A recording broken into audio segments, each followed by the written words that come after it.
Les astrologues ont été récompensés par les plus grands de ce monde, allant des généraux de la Grèce antique jusqu'aux présidents américains du XXe siècle.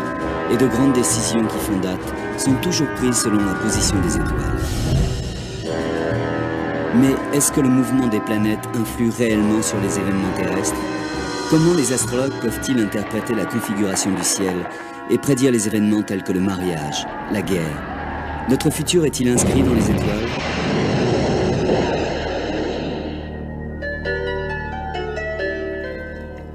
Au XVIIIe siècle, en Angleterre, il y avait deux hommes dont le passé ne pouvait pas être plus différent. L'un était un simple forgeron, l'autre, le roi George III d'Angleterre. En dépit de cela, leur vie était pleine de similitudes. Ils ont hérité de leur père dans le même mois, ils se sont mariés le même jour, ont eu le même nombre d'enfants, ont été malades au même moment et ont encouru les mêmes accidents. Même leurs morts ont été séparés de seulement quelques heures.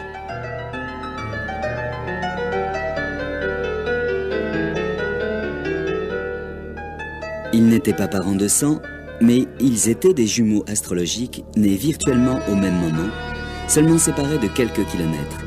Et leurs horoscopes étaient identiques. D'après les croyances astrologiques, la similitude des modèles de leur vie était prévisible.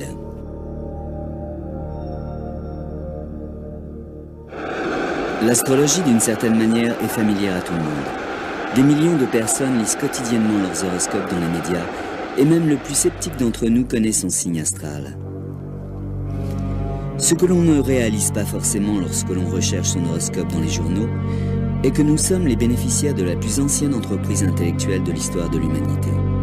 Connue sous le nom de reine des sciences, l'astrologie est notre plus ambitieuse tentation de combiner la science à la philosophie pour obtenir une explication de la destinée.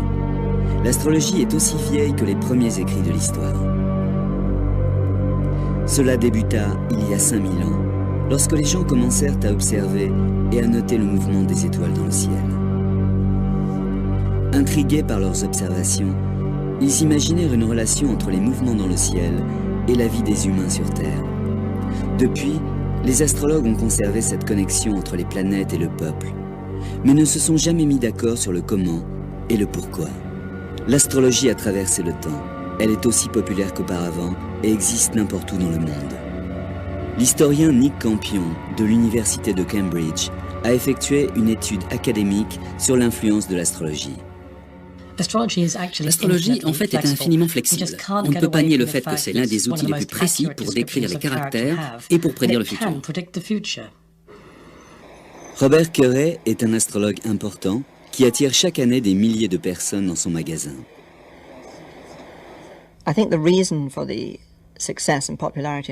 Je pense que le succès et la popularité de l'astrologie sont dus au fait que c'est une vérité. C'est quelque chose de fondamental. Je pense que l'astrologie provient de quelque chose de supérieur, c'est une part de l'univers. Il m'arrive, lorsque je fais des thèmes astrologiques en consultation, d'avoir des frissons dans le dos parce que les gens diront des choses étrangement vraies, en accord avec les thèmes.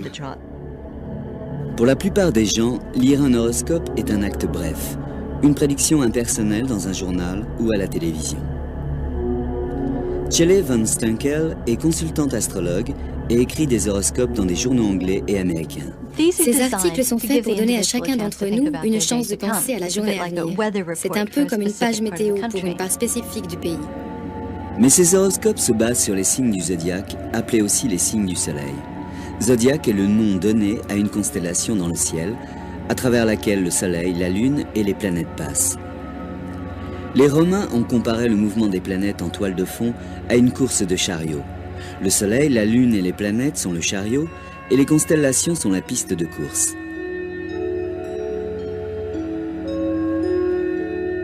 Le zodiaque est découpé en 12 divisions ou signes. Chaque personne née durant les 30 jours, durant lesquels le soleil traverse la division, appartient à ce signe. Et les astrologues croient que les gens seront influencés par ces caractéristiques.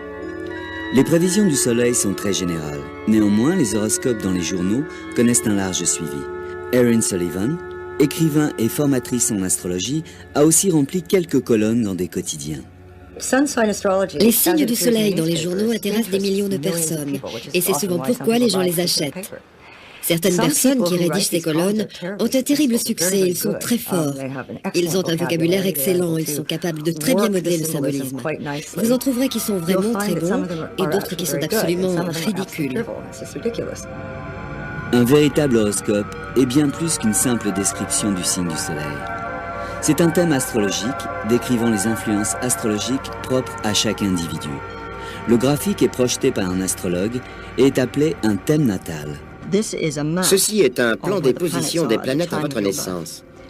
Et c'est la seule carte qui vous définit. Et de cette information, un astrologue peut connaître votre potentiel, quel type de personne vous êtes, le type d'expérience que vous pouvez avoir dans votre vie, et comment vous pouvez appréhender certaines difficultés dans votre vie. Les astrologues disent que le thème natal peut révéler si la personne est ouverte, anxieuse, si elle aime la musique, la technique, si elle est émotive, et peut vous indiquer probablement votre type de profession.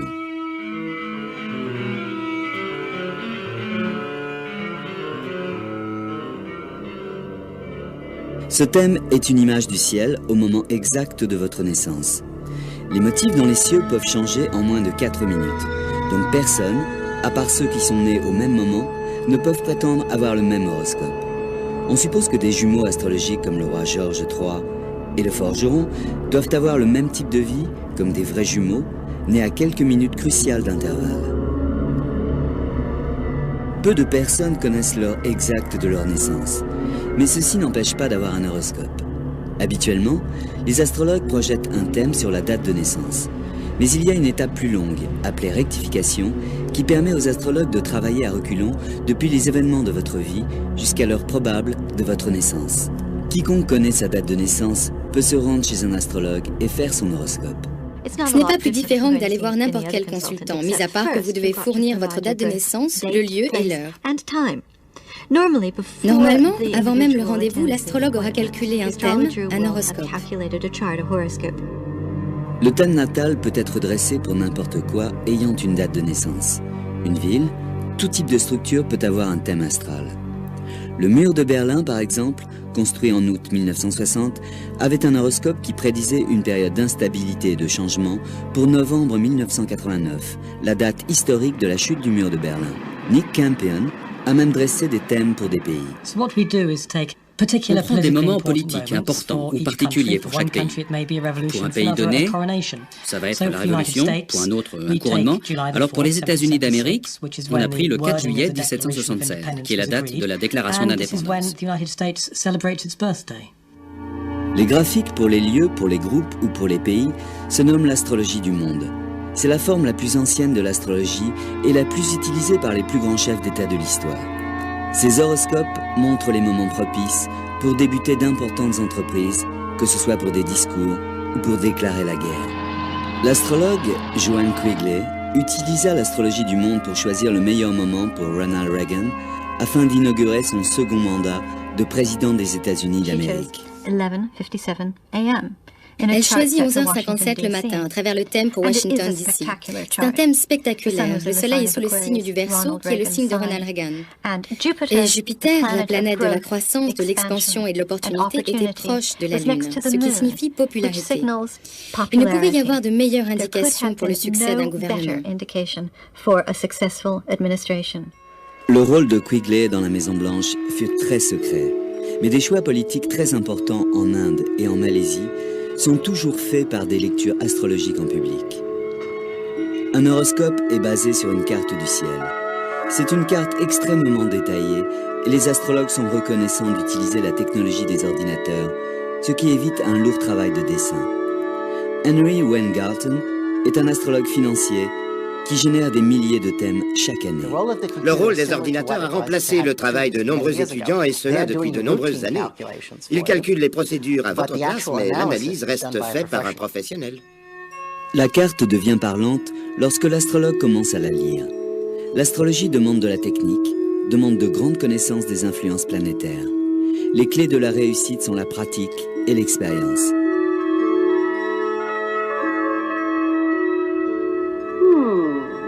Your love life's not very satisfactory.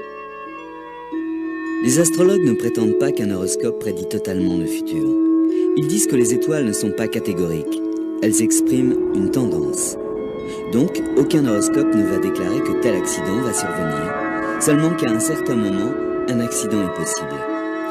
Les astrologues ont pour but de fournir à leurs clients des informations supplémentaires pour les aider à choisir sans restriction. De nombreuses personnes pensent que la lecture d'un horoscope provoque la réflexion et pousse la concentration sur les issues. Ça les aide à prendre des décisions. Comment l'analyse d'une carte du ciel peut-elle influencer les décisions des gens sur Terre? La réponse réside dans la croyance de l'astrologie et l'influence des planètes. Une croyance qui naquit il y a 5000 ans. 3000 ans avant Jésus-Christ, l'astrologie naquit parmi les anciennes civilisations de Mésopotamie, aujourd'hui représentées sur le territoire de l'Irak. Dans une région appelée Babylone, les premiers astrologues se posèrent sur leur petite colline, Ziggurat, d'une centaine de mètres d'altitude, pour observer les étoiles. Ils se mirent à observer que les corps célestes, les planètes, semblaient suivre des chemins étranges, se croisant parfois à de grandes vitesses, parfois au ralenti, et même parfois à reculons.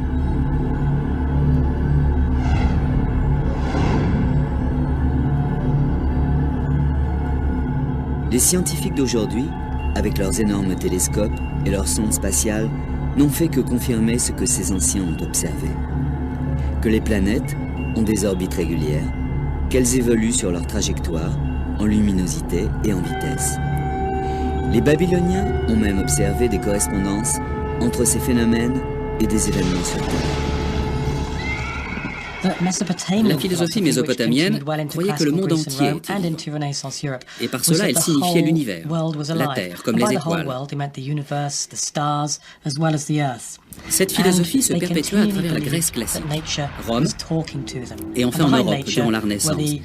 Les gens pensaient que la nature leur parlait, et derrière cette nature, il y avait des dieux et des déesses. Selon les Babyloniens, les forces de la nature étendues à l'espace étaient inséparables de la vie terrestre. Ces premiers astrologues ont vu ces planètes comme symbolisant la puissance et les caprices des dieux et des déesses.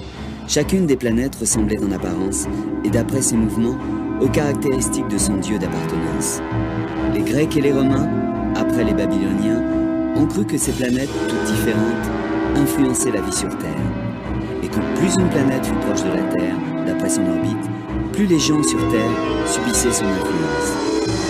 Cette idée ancienne de l'influence des planètes, avec des personnalités distinctes, est toujours la pierre angulaire de l'astrologie moderne et la base de l'interprétation des horoscopes.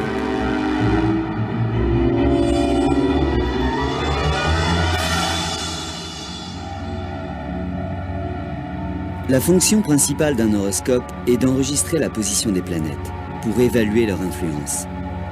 Ce thème, l'horoscope de John Fitzgerald Kennedy, est sténographié et développé par les astrologues à travers les siècles. Malgré le peu d'évolution dans le temps de cette sténographie, le mécanisme de dessin des thèmes a été transformé par les ordinateurs. Mais les astrologues continuent à apprendre les techniques traditionnelles en utilisant les tableaux astrologiques. Si on voulait calculer l'horoscope du président Kennedy, il nous faudrait d'abord connaître sa date de naissance, l'heure et l'endroit où il est né. Il est né le 29 mai 1917 à Brooklyn, Massachusetts, à 3h17 l'après-midi.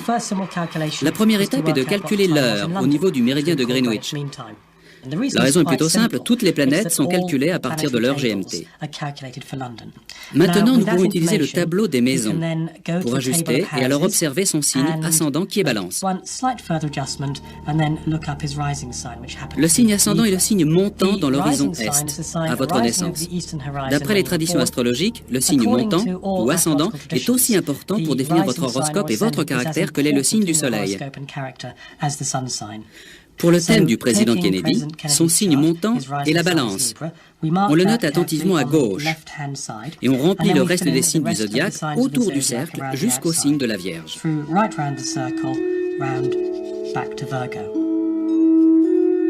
Le thème a encore d'autres découpages. Il y a les maisons. Elles se réfèrent à des zones pratiques de la vie humaine, comme la famille, l'argent, le voyage et le travail. L'étape suivante consiste à déterminer la position des planètes au moment de la naissance. On prend maintenant un livre appelé Éphéméride qui va permettre de lister la position des planètes pour tous les jours de l'année et même pour des centaines d'années. En prenant le thème du président Kennedy, il est né avec le Soleil aux Gémeaux et la Lune sur la Vierge. Maintenant, les positions des planètes dans l'éphéméride vont être précisées au degré le plus proche. Nous précisons davantage. Nous ne regardons pas seulement à quel signe se trouve la planète, mais aussi nous le faisons pour les 8 autres planètes.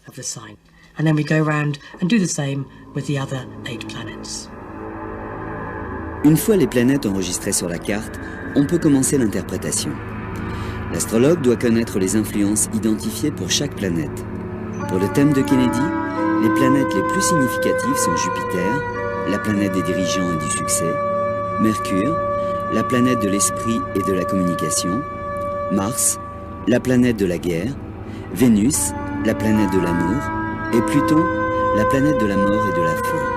L'influence des planètes les unes sur les autres peut être aussi importante que leur effet individuel. Un groupement puissant est une des clés du thème de Kennedy. Il est intéressant de voir qu'il avait une très importante conjonction de planètes autour du Taureau. Une conjonction signifie un lien très étroit, en dessous de 8 degrés, avec le signe. Et il a Jupiter, qui est la planète de l'optimisme et de la croissance. Mercure, qui est la planète qui a dirigé son processus mental, ses idées. Et la planète Mars, qui est la planète de la colère et de l'agression, et qui indique la guerre en politique. Le Taureau est un signe qui est très persévérant et têtu, et ne s'écarte pas de ses objectifs. Il trouve une voie et ne l'abandonne pas. Je pense que c'est cet alignement particulier qui indique son succès devant l'Union soviétique à Berlin et à Cuba. En regardant le thème de manière littérale, Mars, dans le temps ancien, dominait avec des arcs et des flèches. Bien sûr, aujourd'hui, il faut voir des missiles. Les angles entre les planètes sont très importants, ou les aspects d'un point de vue astrologique. L'étape d'interprétation qui suit consiste à regarder les aspects des planètes. Les aspects sont des distances précises entre les planètes. Certaines sont difficiles et d'autres plus faciles. En regardant le thème de Kennedy, on voit que la Lune décrit 2 aspects difficiles. Un vers Vénus et un vers le Soleil.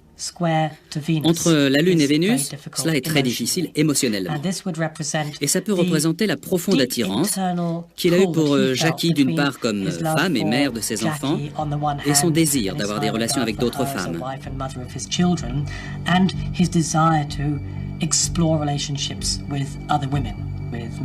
Avec Marilyn Monroe et d'autres. Et la même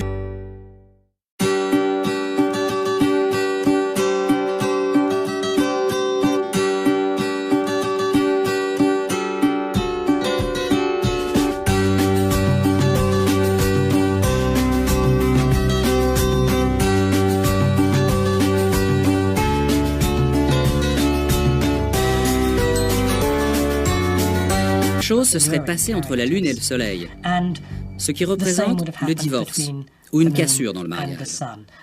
Et si Kennedy était vivant aujourd'hui, nous aurions vu sa relation avec Jackie en plein débat public.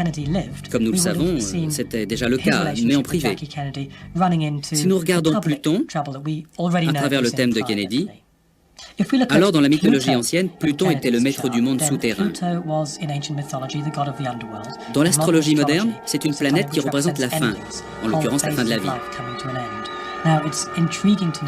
Maintenant, il est troublant de remarquer que lorsque Kennedy est né, Pluton était exactement au-dessus de Dallas.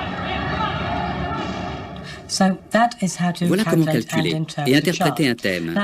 Aujourd'hui, n'importe quel ordinateur peut faire le calcul, mais rien ne peut remplacer les interprétations des astrologues.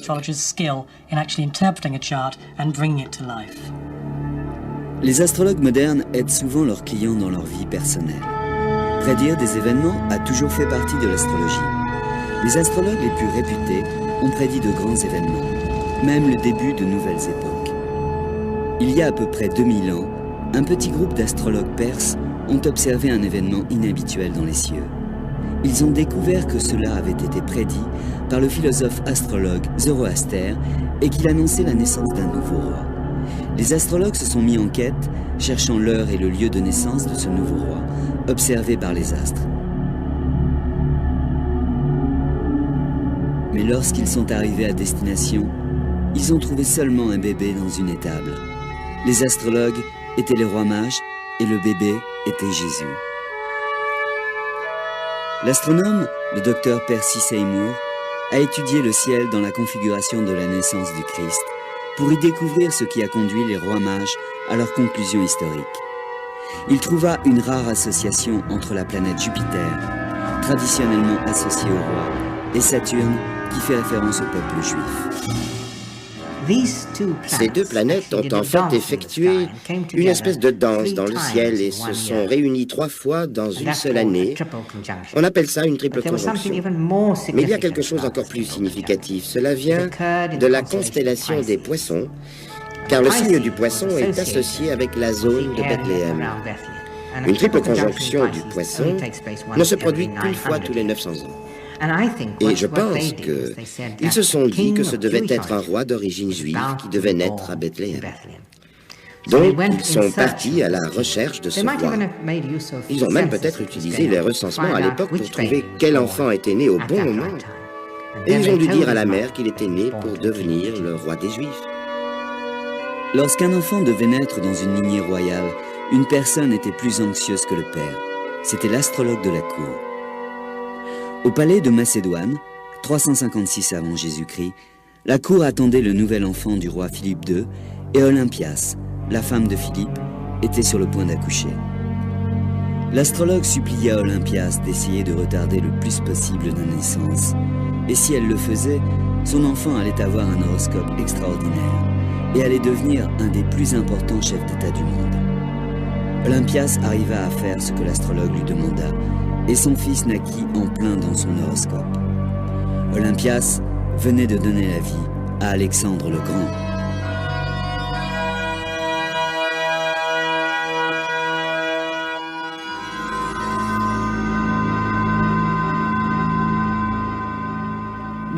On a passé d'interminables moments à le regarder. On le travailla dans tous les sens et ce fut d'une très grande responsabilité, car nous avons relevé cette nouvelle lune dans le poisson et nous pensions que ça allait devenir le thème le plus extraordinaire. Et il collait parfaitement avec les autres thèmes. Nous l'avons préparé pour que ma femme rentre à l'hôpital et nous avons attendu que le docteur vienne faire les préparatifs, mais rien ne s'est passé. Elle avait fait une crise ce matin-là. Le résultat est que la Lune avait changé de signe. L'horoscope était complètement différent. Mais en fait, ce fut la chose la plus extraordinaire et je pense que la leçon à en tirer est qu'il faut laisser les choses se faire. L'intérêt de l'astrologie s'est réduit durant le Moyen-Âge, mais au XVIe siècle, il est redevenu très actif, bien vu et une qualité essentielle pour les gens bien éduqués. L'astrologie était un courant dominant au même titre que les mathématiques dans les universités, la médecine et l'astronomie étaient utilisées par les docteurs, les scientifiques et les hauts intellectuels.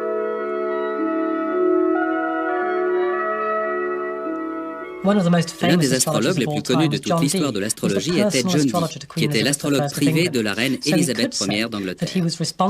Et on peut dire qu'il est responsable de certaines des plus capitales décisions prises durant l'un des plus importants règnes de l'histoire de l'Angleterre.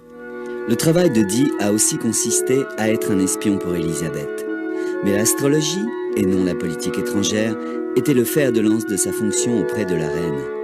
Il choisit des dates propices pour tout événement important. Un de ses plus grands succès fut en 1588, lorsqu'il conseilla Élisabeth sur le moment de la confrontation victorieuse de l'Angleterre sur l'armada espagnole. Il a dû regarder la planète Mars, qui était la planète de l'Angleterre. Et si elle était plus forte que Jupiter, celle de l'Espagne, il déclara que l'armada serait vaincue. C'est un fait. Il a dû regarder d'autres facteurs comme Mercure qui contrôle les vents et a dit « l'armada pourrait être balayée par les vents ». Et c'est ce qui se passa en réalité. C'est l'apogée de l'astrologie. Dans les années 1600, il y avait plus de 200 astrologues très connus travaillant à Londres. Les gens allaient voir un astrologue lorsqu'ils étaient malades, quand ils avaient subi une perte ou un retournement de fortune, ou lorsqu'ils envisageaient un mariage ou des affaires commerciales. Le premier horoscope hebdomadaire date de cette époque. Il se nommait « Le message des étoiles ». écrit par William Lilly, devenu fameux pour avoir prédit le grand fléau et le grand incendie de Londres. William Lilly pratiqua l'astrologie horary, une ancienne méthode conçue pour répondre à des questions spécifiques, par exemple si une relation conduira au mariage et même l'endroit où une bague a pu être égarée. Au XXe siècle, le tour est bouclé et nous retrouvons des astrologues particuliers auprès de chefs d'État et des gens ordinaires recherchant un conseil au travers de l'horoscope d'un journal ou allant voir l'astrologue du quartier. Ils ont des décisions à prendre et ils utilisent l'horoscope pour s'aider. Durant la Seconde Guerre mondiale, Hitler utilisa secrètement l'astrologue Karl Kraft. Les Alliés, l'ayant découvert, en ont fait de même. Ils espéraient obtenir les mêmes conclusions que Kraft. Lorsque Kraft compara le thème de Rommel et celui de Montgomery, juste avant la campagne d'Afrique du Nord, il pouvait voir que les Anglais étaient certains de gagner. La réaction d'Hitler fut de mettre Kraft en prison et de poursuivre la malheureuse campagne.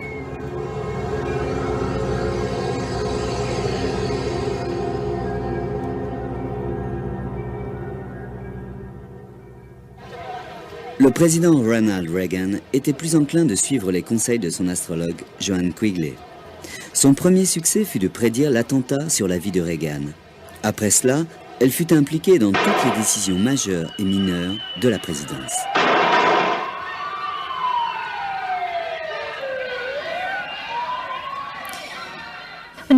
Lorsque Quigley était au travail, ses calculs avaient la précision de l'heure du décollage de l'avion présidentiel Air Force One pour des conférences au sommet.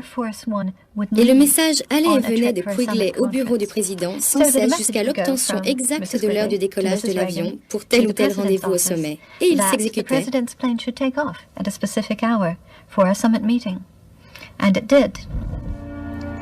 Durant l'hiver 86-87, Quigley était inquiète du mouvement d'Uranus et de Saturne. Elle l'interpréta comme un danger d'assassinat. Durant 4 mois, Reagan est resté à l'intérieur de la Maison-Blanche et n'en sortit qu'une fois pour s'adresser aux Américains. Chaque événement de la vie du président était minuté par l'horoscope. Mais en quoi l'horoscope a aidé Reagan dans ses grandes décisions de président ? C'est John Quigley qui a dit à Ronald Reagan qu'il pouvait faire des affaires avec l'Union soviétique. Durant la première partie de sa présidence, Reagan était contre cet empire du diable. Et il y avait cette course à l'armement. C'est alors que John vint avec l'horoscope de Gorbatchev et dit à Reagan « Regardez, c'est un homme avec qui vous pouvez faire des affaires. » Ronald Reagan utilisa l'astrologie pour prendre des décisions qui ont changé l'histoire du monde. Mais des millions de gens ordinaires utilisent l'astrologie dans leur vie de tous les jours. Et ceci pour tout type de raisons. L'astrologie se veut perspicace. Et il n'existe pas de domaine dans la vie où la perspicacité, donc l'astrologie, ne peut être utilisée. L'astrologie peut aider, de la recherche d'un porte-monnaie à la planification d'un voyage. L'horoscope a solutionné les problèmes personnels de beaucoup de gens. Les astrologues pensent qu'un thème astral peut vous aider à vous connaître et ainsi être mieux préparé à affronter les défis. L'horoscope est le document le plus égocentrique imaginable. Une carte de l'univers avec l'individu au centre.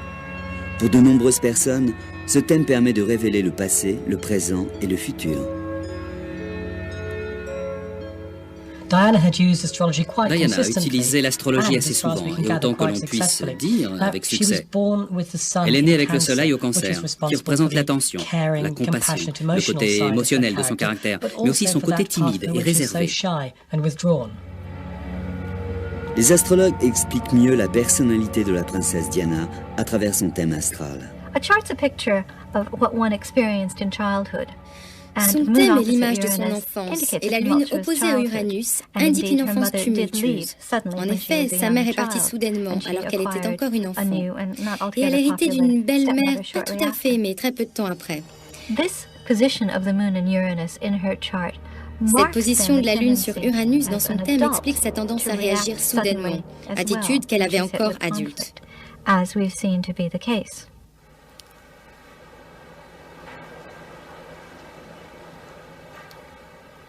Je pense que l'astrologie était une chose très importante pour Diana, en considérant les difficultés qu'elle pouvait rencontrer. Par exemple, je pense à la Lune, dans le signe du Verseau, au milieu de Vénus, qui est très difficile émotionnellement et cause de grandes tensions. Son astrologue lui montra comment tourner les choses de manière positive, car c'est un alignement très idéal. Et c'est alors qu'elle rencontra Mère Teresa et commença à s'impliquer totalement dans des œuvres de charité telles que le sida, allant même jusqu'au contact avec les victimes du sida. Dans le thème de la princesse Diana, on voit Saturne, la planète du devoir et de la responsabilité, défiée par Neptune, qui représente la désillusion et la désintégration. Vénus, la planète de l'amour et de la romance, est opposée à Pluton, la planète des choses cachées, de l'opposition et de la fin. Le palais aurait mieux fait de bien regarder l'horoscope de Diana. Ils auraient vu qu'elle ne pourrait jamais se contenter d'une situation tendue, qu'elle ne pouvait pas simplement obéir à des règles. Ils auraient même pu s'en servir dans la situation, la rupture du mariage tout simplement, beaucoup plus positivement.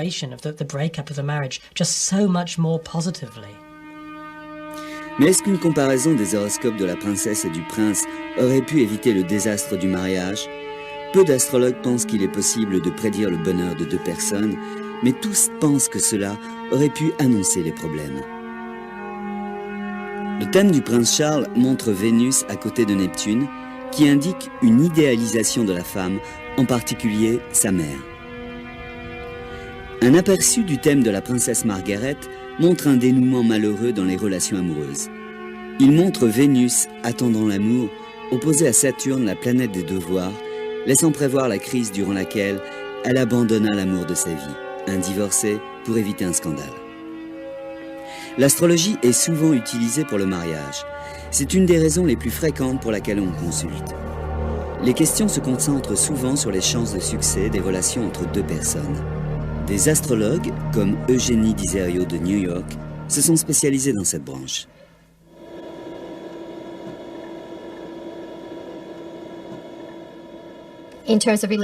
Dans une relation, l'astrologie peut être très révélateur de la nature et du comportement. Bien sûr, beaucoup de gens ont des problèmes, vous savez, et ils disent « c'est mon anniversaire et c'est celui de ma partenaire, et notre relation est un désastre. Est-ce que vous avez une solution pour nous aider ?» Et nous regardons si dans les signes astrologiques il y a conflit ou s'il y a des choses que les gens doivent changer. Pour aider les gens dans leurs difficultés, Eugénie propose un service de datation astrologique qui traite les compatibilités astrologiques sur Internet. Certaines personnes vont voir un astrologue pour un conseil médical, habituellement en parallèle de la médecine conventionnelle. La médecine et l'astrologie sont liées depuis des milliers d'années. Chaque partie du corps est représentée par une sous-partie du zodiaque et les horoscopes révèlent des problèmes potentiels de santé. La médecine n'est pas le seul domaine où l'astrologie est présente. Les astroéconomistes sont une nouvelle vague de conseillers financiers qui utilisent cet art ancien pour les aider à jouer à la bourse. Certains investisseurs utilisent l'astrologie comme une information conventionnelle pour prédire les marchés. Henry Weingarten a de nombreux succès à son crédit. Nous avons des preuves que ça fonctionne. J'ai prédit la chute du marché de Tokyo il y a 2 ans et demi, à 2 jours près. À Wall Street, les gens sont très intéressés. Est-ce que ça marche? Quelle est la pertinence de l'information? Combien d'argent je peux gagner? Ce ne sont pas des prédictions directes. Chaque décision se base sur une douzaine d'autres. Il arrive que des centaines de thèmes soient interprétés et collectés par l'astrologue. Je commence d'abord à décider dans quelle partie du monde je veux investir, regardant l'horoscope d'un pays donné et l'horoscope d'une monnaie donnée. Ensuite, je regarde l'horoscope de la bourse, le marché sur lequel nous souhaitons investir, et finalement le stock lui-même. De nombreuses surprises dans les marchés sont prévisibles par l'astrologie, comme la guerre dans le Golfe, qui était quelque chose que nous avions anticipé. L'horoscope des affaires semble fonctionner de la même manière que l'horoscope sur les gens. Ils indiquent les influences, les probabilités d'évolution, nous guident en quelque sorte plutôt que de nous dicter.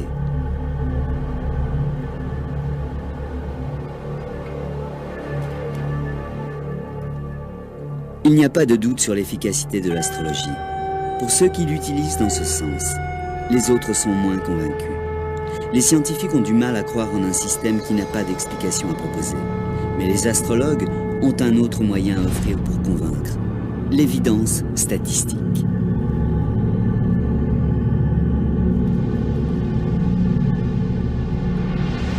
L'intérêt populaire de l'astrologie est une énigme pour les scientifiques du XXe siècle, qui la voient comme une superstition retardée. Dans les années 50, un Français, Michel Gauquelin, scientifique et statisticien non convaincu par l'astrologie, réfuta une étude statistique dans laquelle l'écrivain astrologue Léon Lasson avait mis en rapport l'horoscope avec le choix de carrière. À sa surprise, il confirma les conclusions de Lasson. Il répéta même son étude et trouva des résultats encore plus significatifs. Il trouva un résultat très intéressant en étudiant des hommes qui avaient réussi dans la profession médicale, gagné des prix et fait des découvertes scientifiques. Il a découvert que tous ces hommes étaient nés principalement quand Saturne et Mars avaient atteint leur plus haut point dans le ciel. Gauquelin trouva ce qu'on appela l'effet Mars. Son effet était encore plus concentré pour des athlètes de niveau mondial. Quant aux écrivains, ils avaient plutôt tendance à voir la lune montante dans leur thème. La chose frappante pour les étudiants en astrologie est que ces découvertes se basent sur des croyances traditionnelles sur les influences planétaires. Les découvertes de Gauquelin proposent un étayage des croyances venues du monde ancien, disant que les rois sont nés, tandis que Jupiter est à son apogée. Et c'est pour cela que Jupiter devint la planète des rois. Malgré le travail scientifique rigoureux de Gauquelin, les journaux scientifiques étaient réticents à la publication. Quoi qu'il en soit, Gauquelin fit une autre découverte statistique. Certains aspects de l'astrologie sont héréditaires. Ce n'est pas vrai pour les signes du zodiaque, mais cela se confirme pour l'influence des planètes. Il a été capable de démontrer que si Mars était en ascension lors de la naissance du père ou de la mère, alors l'enfant aussi était susceptible de naître pendant la montée de Mars. L'évidence, même avec des statistiques à l'appui, ne permet pas de faire changer les opinions des scientifiques. La parapsychologue Susan Blackmore a besoin de plus de preuves. La plupart des astrologues vous diront qu'il y a une relation entre l'heure, le lieu de votre naissance et votre personnalité. Alors faites mon expérience favorite. Prenez une douzaine de personnes et fournissez à un astrologue toutes les informations qu'il souhaite. Fournissez-lui également les lieux, dates et heures, et voyez s'il peut les accorder avec les personnes. De nombreuses expériences montrent que les astrologues ne le peuvent pas. Une expérience similaire a révélé dans des tests psychologiques que la personnalité correspond plus au signe du soleil que l'horoscope natal complet.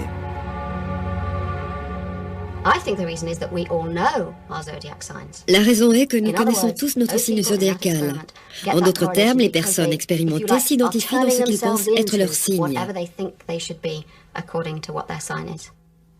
Certains scientifiques comprennent que les astrologues sont perçus aussi fidèlement par leurs clients. En particulier, les psychologues se sont intéressés à expliquer ces succès. Carl Jung croyait qu'il y avait une relation entre les planètes et les événements terrestres, mais qu'aucun d'entre eux n'influençait l'autre. Ils font tous les deux partie d'un même modèle. Bob Breyer a une théorie différente de la manière dont les astrologues obtiennent leurs résultats. Cela n'a rien à voir avec les étoiles, c'est quelque chose d'autre, et c'est probablement la perception extrasensorielle. Si l'astrologie fonctionnait exactement comme le prétendent les astrologues, il y aurait une corrélation directe entre la position des cieux au moment de votre naissance et vos actions ultérieures. Et alors, le meilleur astrologue serait un ordinateur. Mais j'ai le sentiment que nombre d'astrologues pensent qu'il n'est pas possible de le faire seulement avec un ordinateur. Et c'est alors que l'interprétation devient la perception extrasensorielle. De nombreux psychologues maintiennent que de bons astrologues, ceux qui impressionnent leurs clients avec l'exactitude de leurs analyses, ceux qui peuvent pointer des zones à problème, en fait, combinent plusieurs compétences. Ils peuvent par exemple être très forts en reconnaissant des signaux inconscients émanant de leurs clients, ou bien tout simplement être doués pour dire à leurs clients ce qu'ils souhaitent entendre. Je pense que le pouvoir de l'astrologie réside dans le désir de se reconnaître dans les descriptions qui leur sont exposées. Donc par exemple, si je vous dis des choses que vous souhaitez entendre, vous êtes confiant, mais en fait vous êtes plus tracassé qu'il n'y paraît. Maintenant, presque tout le monde vous dira que c'est vrai pour eux, mais pas sur d'autres personnes, parce que vous ne réalisez pas que tout le monde est comme cela. Vous pouvez assez facilement croire que l'astrologie est bien plus vraie qu'elle ne l'est en réalité. Mais les astrologues sont également convaincus qu'un horoscope a ses propres vérités. Leur position est que de bons astrologues obtiennent des résultats parce qu'ils sont expérimentés dans la lecture des thèmes. On m'a demandé de faire un thème en cadeau pour un homme, quelqu'un que je n'avais jamais rencontré. Ayant l'heure de sa naissance, la date et le lieu, je fis donc une cassette pour lui et lui envoya par la poste, et n'y pensai plus. Jusqu'à ce que je reçoive un coup de téléphone de sa femme. Elle me dit que la cassette lui permit de comprendre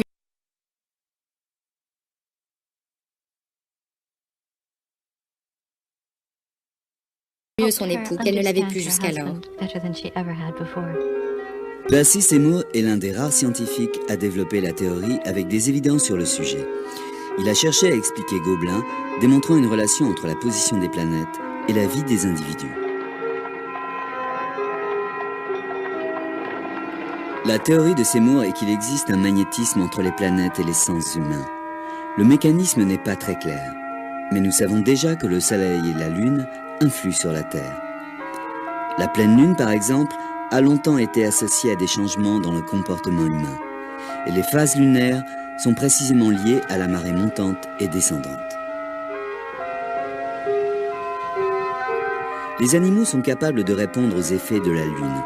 Les huîtres, par exemple, s'ouvrent et se ferment à des heures précises.